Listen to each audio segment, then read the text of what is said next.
Good morning, good afternoon, good evening, whenever, wherever you are watching this. My name is Marcus Octavius, and guess what? You're in the Foxhole. I've got a lot of stuff to get to, and as always, I'm trying not to occupy your time because I know the real reason you're here is not to hear my gums bump, but to hear some good alternative music. So let's just go ahead and jump into this. I owe everybody an apology. If you follow me on my Facebook page, you know that I ran into a few minor financial and technical difficulties as far as getting my Zoom situated. Hopefully, in the week coming, I'll be able to get that sorted out. Zoom can be a very useful tool for situations such as this, but it can also be a bit of a headache. So, we're going to get that worked out. I know this is something that I've pushed back and pushed back and pushed back and pushed back. And it's really a situation that can probably be resolved in a day. But I personally, because I do take this seriously, and I do want to present to you guys really my best foot forward. And some of you have come forward and said that you're very understanding, you're very respectful, and I get all that, but there's still something, about putting yourself on the good foot right off the bat. And clearly, recorded material is a little bit different than live material, and I knew that going in. I just didn't know all the particulars. But fear not, hopefully before October is out, the live class will happen. I will make it spectacular. Everybody will be happy. And then I can move on with things. Excuse me. While I have this moment, let me address some things that are going on with the channel. It's nothing bad, actually. It's just some things currently in the works for the coming year and for the end of this year. October is looking very promising. I have a very unique and very special, looks like another shore leave weekend type deal. Of course, the shore leave after dark, 45 videos of nothing but dance music, dark and light, trance, industrial, you get the idea. And I'm also working on a special Foxxhole special assignment, All Hallows Eve. And what I'm probably going to do is do the shore leave after dark on a Friday and drop my special edition for Halloween on Saturday, since Halloween does fall on October 31st this year, or vice versa, depending on how you look at it. So that takes care of that. Around December, perhaps the week of Christmas and New Year's, odds are there will probably not be a Foxhole playlist either of those weeks. I'm probably going to take some time off. I know a lot of people don't celebrate Christmas. A lot of people don't like Christmas. I have my own personal sort of hang-ups with Christmas. Excuse me. But I wanted to take that time to sort of refocus, relax, and, dream it all up again for you guys. Now, as far as the following year is concerned, January we're going to pop off, doing it again in style. Your 120-minute tradition will continue. But I'm also working on something special for February. And as many of you know, February is Black History Month. And I wanted to do something very unique. So what it looks like is, at this particular point, there will be 2 playlists dropped each weekend in February. So there's probably 3 or 4 weekends in February. It's one of the shortest months of the year. And it's going to be all black music, but it's going to be particular subgenres, it's looking like. So that is something to look forward to. February is going to have a double dose of Foxhole playlists, special assignments, and regular playlists. As well as Halloween, having a special edition of a shore leave weekend, the shore leave after dark, dance party, as well as the Halloween list to drop on Halloween. Now, we have to get to a couple of deaths, unfortunately, and these are ones of note. The first one is actually somebody that I've heard about in passing but never gave a second thought, and it's somebody that I probably should, and that's Helen Reddy, passed away, I believe earlier this week on the 29th. For excuse me. Sorry about that. A very popular singer out of Australia, I believe the Victoria area.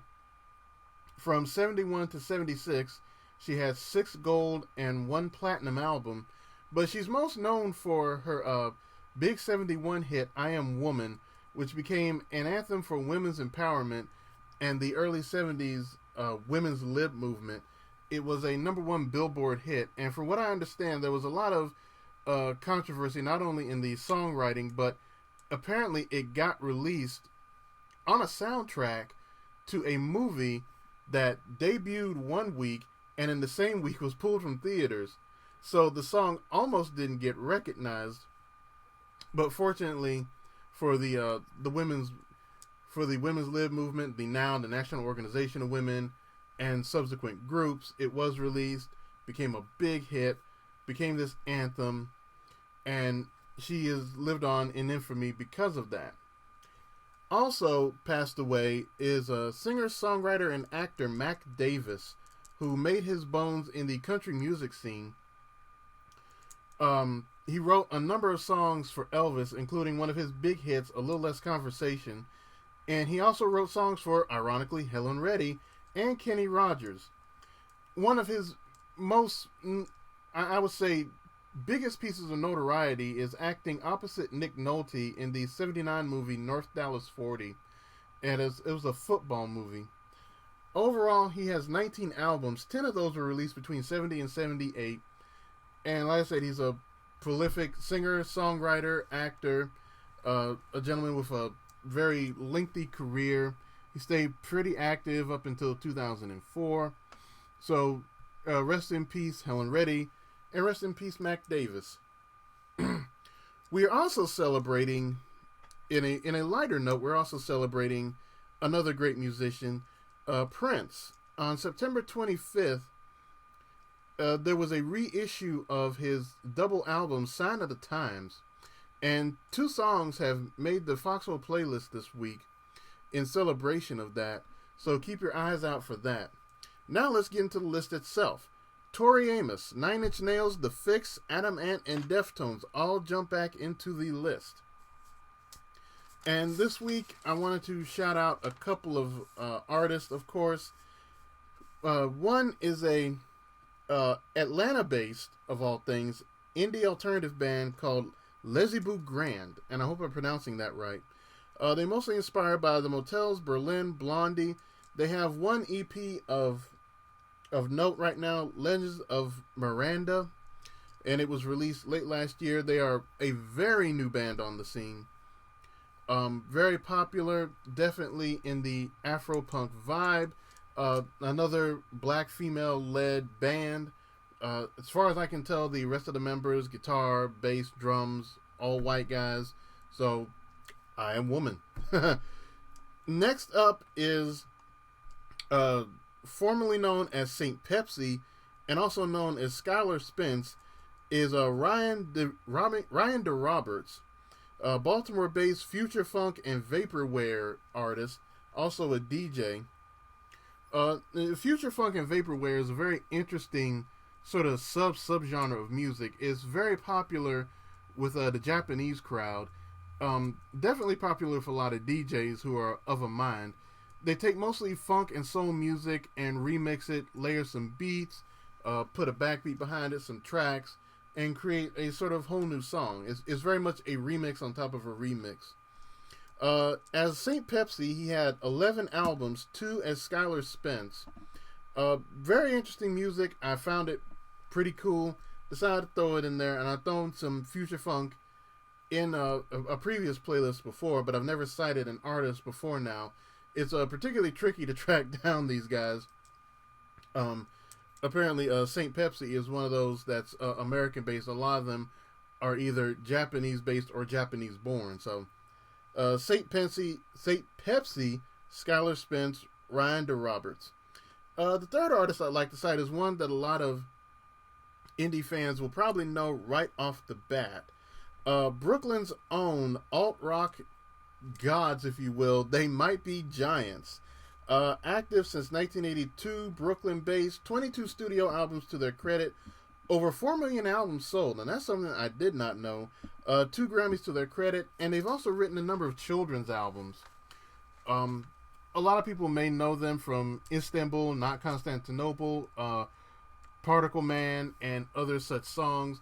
They are definitely indie artists, indie pioneers in their own way, and a band that I've tried to keep up with off and on since I heard them on an episode of Tiny Toon Adventures.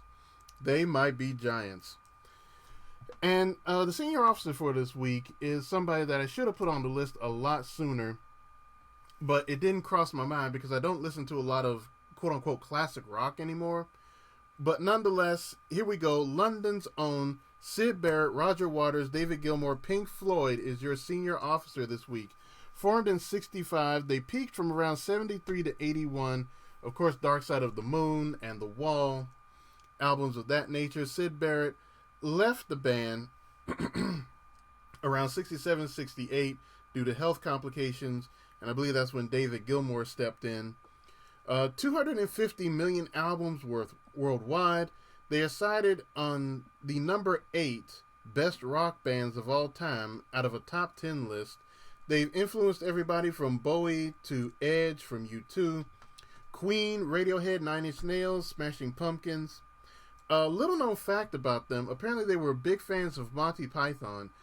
Such big fans, in fact, that they partially financed Monty Python and the Holy Grail.